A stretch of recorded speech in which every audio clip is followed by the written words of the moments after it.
future, both the future of our species, Homo sapiens, and about your own personal future. And nobody really knows what the world would look like in 2050.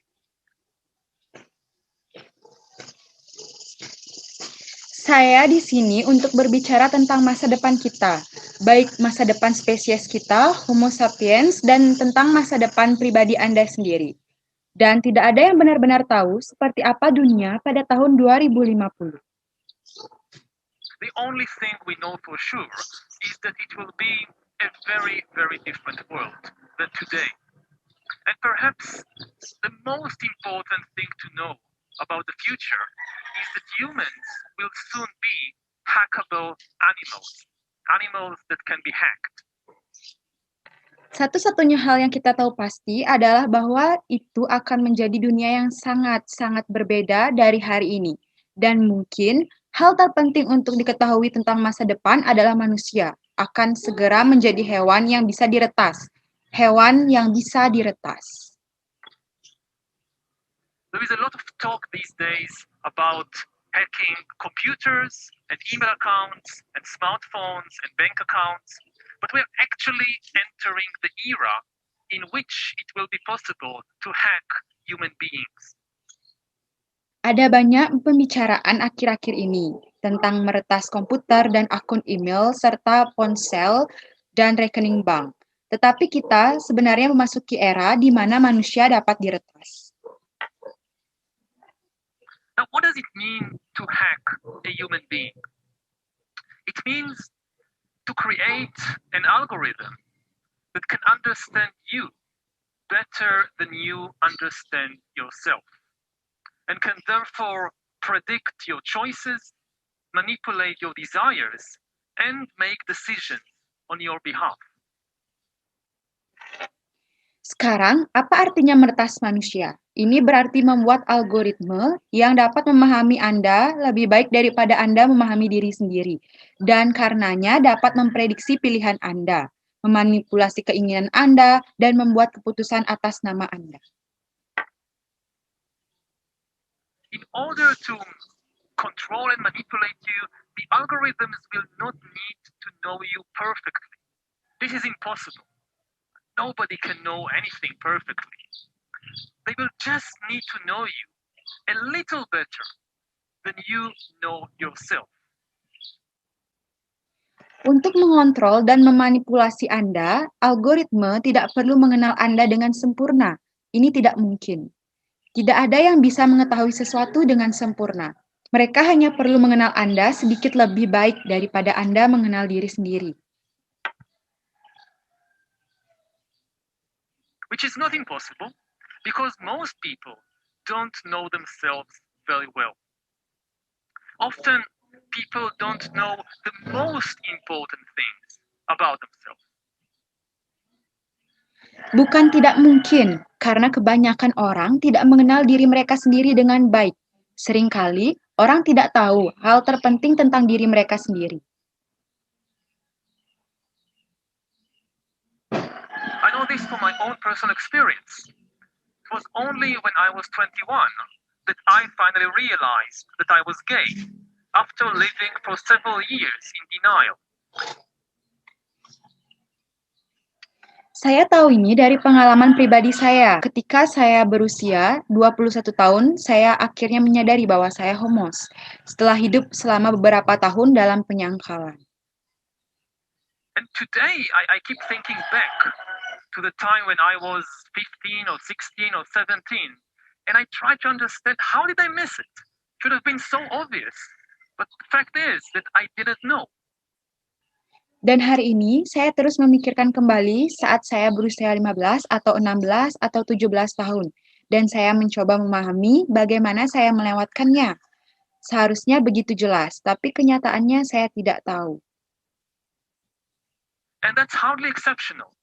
Lots of gay men spend their entire teenage years not knowing something very important about themselves. Dan itu tidak luar biasa.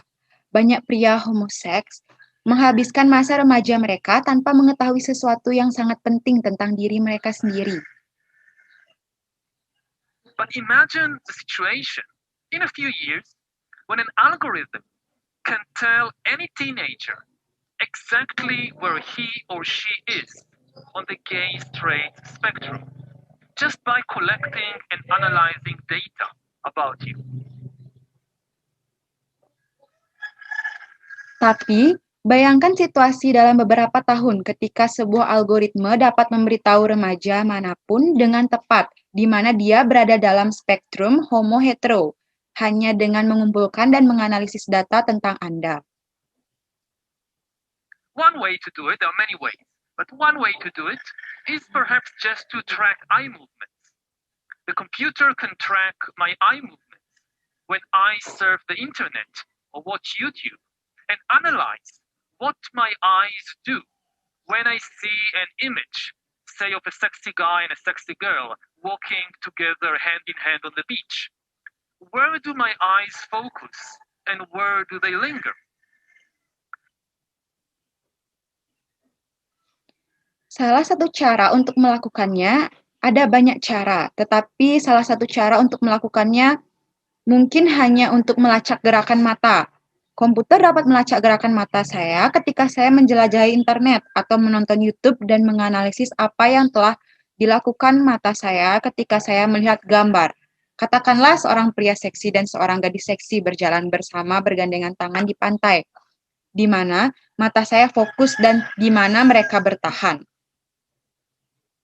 Now, even if you wouldn't like to use such an algorithm, to hear it from an algorithm, these news about yourself, what happens, let's say, if you find yourself in some birthday party of a kid from your class, and somebody has the brilliant idea that, hey, I just heard about this cool new algorithm that tells you your sexual orientation, and wouldn't it be so much fun if everybody take turns testing themselves on this algorithm with everybody else watching and making comments?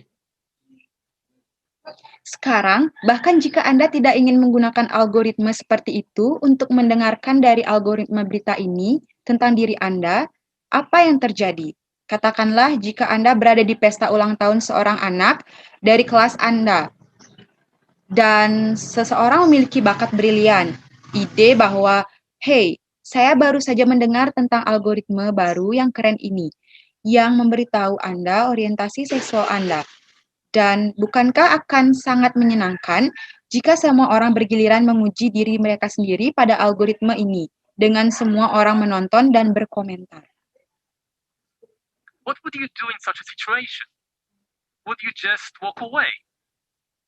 And even if you do walk away, even if you do keep hiding from yourself, from your classmates, you will not be able to hide from Amazon or from the secret police or from Coca-Cola.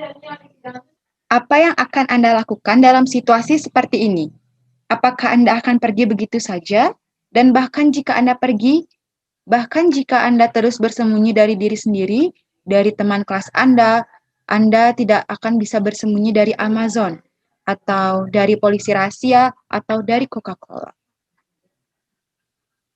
As you surf the web, or watch YouTube, or just walk down the street, the algorithms will be discreetly monitoring you and hacking you in the service of the government or a corporation or some organization.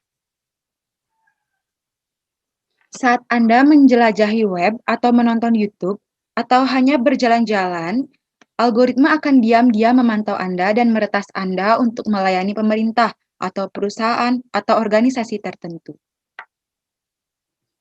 Maybe you still don't know that you're gay, but Coca-Cola already knows it. So next time they show you an advertisement, they choose to use the version with the shirtless guy and not the version with the girl in the bikini. Mungkin Anda masih belum tahu bahwa Anda homo, tetapi Coca-Cola sudah mengetahuinya. Jadi lain kali mereka menampilkan iklan kepada Anda, mereka memilih untuk menggunakan versi dengan pria bertelanjang dada atau bahkan versi dengan gadis berbikini. And next day when you go to the shop, you choose to buy Coke and not Pepsi. And you don't even know why. You think you did it from your free will. They know why you did it. And such information will be worth billions. Dan keesokan harinya, ketika Anda pergi ke toko, Anda memilih untuk membeli Coke dan bukan Pepsi. Dan Anda bahkan tidak tahu mengapa. Anda pikir Anda melakukannya dari kehendak bebas Anda.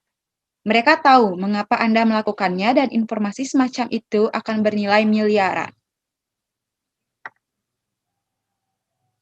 Now, I know, of course, not everybody is gay, but everybody has some secrets worth knowing. Sekarang, saya tahu, tentu saja tidak semua orang homo. Tetapi, setiap orang memiliki beberapa rahasia yang perlu diketahui.